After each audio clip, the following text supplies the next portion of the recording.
अस्सलाम वालेकुम बिराओ, क्या हाल है? ठीक हो सो? असा अपना नवा यूट्यूब का चैनल बनाया है तो मेहरबानी करे सो अगर चैनल ते आए हो नवे तो सारा चैनल ज़रूर सबसक्राइब कर छुड़ा है। तो असा अज जो मौसम ही अलहमदुलिल्लाह बड़ा बेहतरीन है, व्लॉगिंग करना आया, फर्स्ट व्लॉगिंग है सारी। तो सारे भरावान यही गुजारिश है कि चैनल पे आओ तो सबसक्राइब ज़रूर करे। तो अज असा थानू दो चीज़ों का विजिट करा के दिखाएं। एक असा अपनी ज्वार वाई हुई ये देख सकते फार्म उत्ते, ते दूजी असा थानू मुंजी अपनी दिखाएं। असा जी मुंगी वाई हुई है, ये तुस देख सकते हो मुंगी, ये असा ही वाई हुई है। तो होर सारे भरा ठीक हो? असा यार व्लॉगिंग इस वास्ते करना आया कि अस नवे आए हैं, जट बंदे हाँ, हो सकता भाई सारा चैनल ना मोनेटाइज हो वनी, क्योंकि ना बहुत बंदे शोदे जेडे ना चैनल बनाई पैन मोनेटाइज नहीं होंदा पिया। असा इस वास्ते कोशिश करना आया कि सारे जेडे भरा कोई नवा आवे सी चैनल ते क्लिक कर दे सी। टिब्बे वाले पासों आया तो चंगी जखड़ चली हुई आई तो नाल मुंज कर सटिया। तो अज मौसम भी बड़ा बेहतरीन है। ये अपने मोटरसाइकिल की सफाई करींदा पिया है। मोटरसाइकिल के हालात बहुत खराब आन तो सफाई भाई क्यों करींदे पे सफाई तो कोई दसो।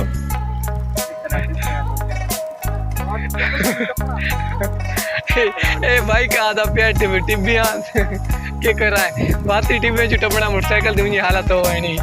ए भाई अपने मोटरसाइकिल की सर्विस की थी ते उत्ते एक ना लिखाई होता पूर्वबाश, इसको मैं ना पूछने हैं लेकिन मैं ना नहीं दसेंदा यार।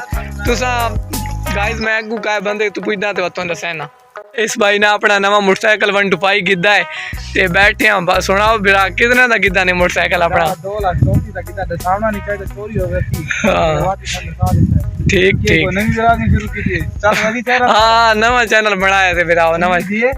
उम्मीद तो कौन ही अल्लाह कामयाबी देसी। अच्छा हाँ चलो दब्बी रहो काम। चलो असा काम तो दब्बी पाया ते ब्याह जेड़ा दूजे वेले मुंडे को गया से वो अपने मोटरसाइकिल ते पूर बाश लिखाई होते ना ना ही संत थान कोई से बारे कोई इल्म होवे ना ते बारे पता है कि पूर कर देवा तो बाश कर देवा ना नहीं पता है। बस ठीक हो गई मैंने यार गाइस जेड़े तुसा वीडियो दे दे पे तुसा इस मैंने दस छुड़ा इस मैंने के पूर बाश दा कमेंट शो कर कमेंट दे विच लाजमी दसया गाइस। असा हुन अपने ना फार्म तू ना छुट्टी कीती वैने ते घर रहंदे पाया। ये हुन असा ताला दिता से ते अलहमदुलिल्लाह फसल ही चंगी उगाई हुई है। ये ताला दे के ना ते असा हुन अपना छुट्टी कीती वैने घर वैंदे पाया। बेड़ा हुन ना असा निकले वैने हाँ भाई अपने घर वाले पास वैंदे पाया। उत्थे वन के ना टिकटॉक उत्ते लाइव आवना से ते कोई टाइम शाइम पास हो सी कोई अल्लाह करे सी कोई ना कोई फुल ले छुड़ींदा।